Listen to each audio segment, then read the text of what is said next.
Hi, I'm Alison. Today I'm going to be talking about the key ingredients for the perfect family holiday.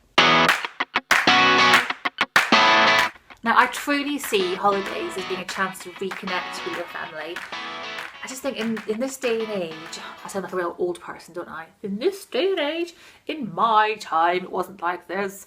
In this day and age, we're just so busy. My husband and I, we're sometimes like ships passing in the night, and he's kind of coming in from work and I'm dashing out the door to get to a work event, or I'm going to pick my daughter up from rainbows, or the countless things that we have to do as parents. So when it comes to a holiday, it really is a chance to almost like reconnect and remember why you enjoy spending time as a family together. And there's no kind of time pressures. You can just relax and play and have a bit of time to yourself and wake up in the morning and think, what do I fancy doing today? I mean, when was the last time that you woke up in the morning and thought, what do I fancy doing today? It just doesn't happen as a parent, does it?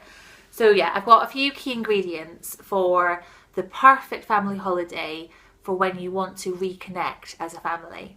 Okay, number one, I think one of the key ingredients are card games. This is a rather battered, well-used box game of Uno, which is one of our favourite card games. It feels like every Christmas and every holiday and every trip, this is like our go-to game. We've got a few others, but this is one that we all love playing. There's something about card games that, I don't know whether it's a nostalgia thing, because when I was a kid, we used to play card games with my parents when we went on holiday.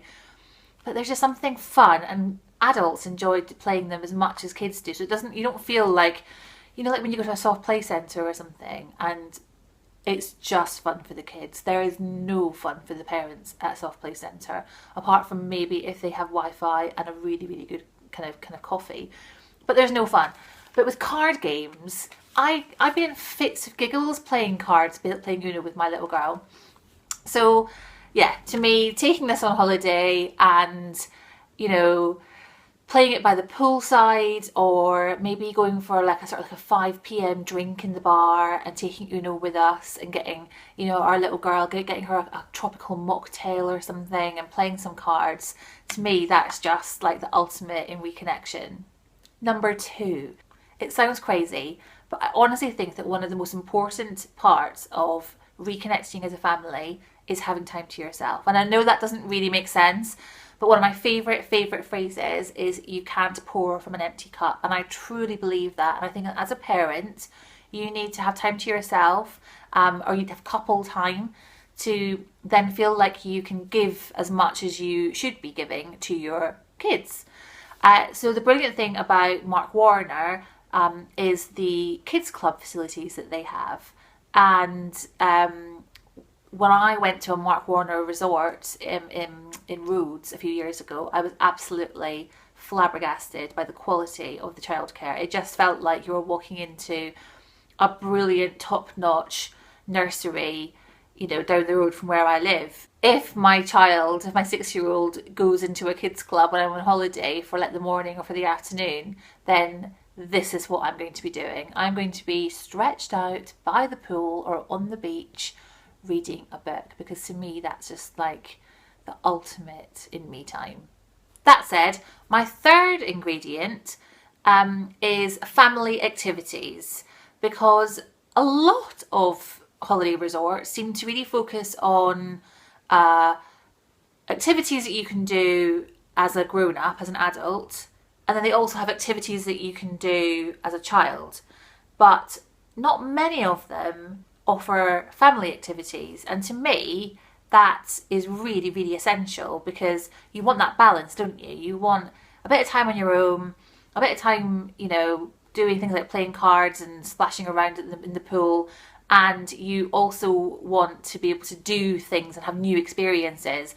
So things like playing tennis, and even if your child or children has never picked up a tennis racket in their lives, just going into a tennis court and teaching them how to, bat a ball, hit a ball. I'm clearly destined for Wimbledon success. it's creating memories, isn't it? It's creating those lovely family memories of new experiences and shared experiences. Number 4. I touched upon it a minute ago when I said splashing around, but I would say that a really important part of a family holiday is a really good swimming pool. If you were to ask my 6-year-old what her favourite thing about a holiday is, absolutely, without a shadow of a doubt, she would say swimming. She loves it.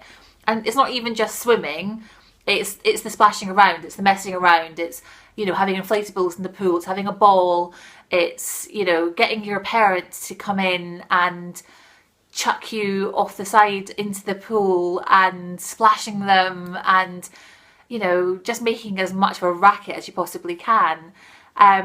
So yeah, I would say that definitely for me, those are the kind of some of the most special memories I have of family holidays, and I absolutely know without a shadow of a doubt my 6-year-old, that's the most important thing to her. Finally, number 5, really good family dining opportunities. I've been to loads of places where they offer family dining, but quite often the kids' offerings are pretty much what you would get in the UK. So, I mean, not that I'm complaining, because take my little girl out for lunch and she will always go for burger and chips or fish fingers or chicken nuggets, you know, great.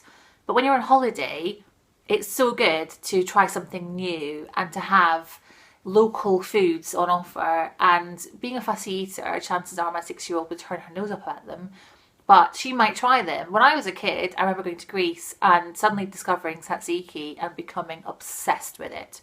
And it became a bit of a running joke within our family that every single time we ate out in Greece, I would be like, I'll have tzatziki please, with pita bread.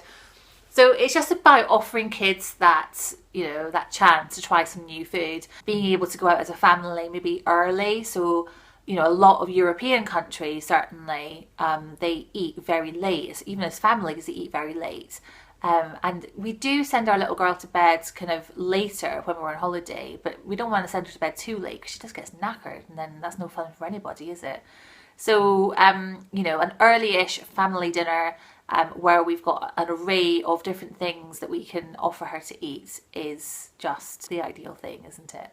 So thank you for watching. If you're going on a family holiday soon and you've got some thoughts on what your key ingredients are for a successful family holiday, then do comment below and tell me, and I'll see you soon.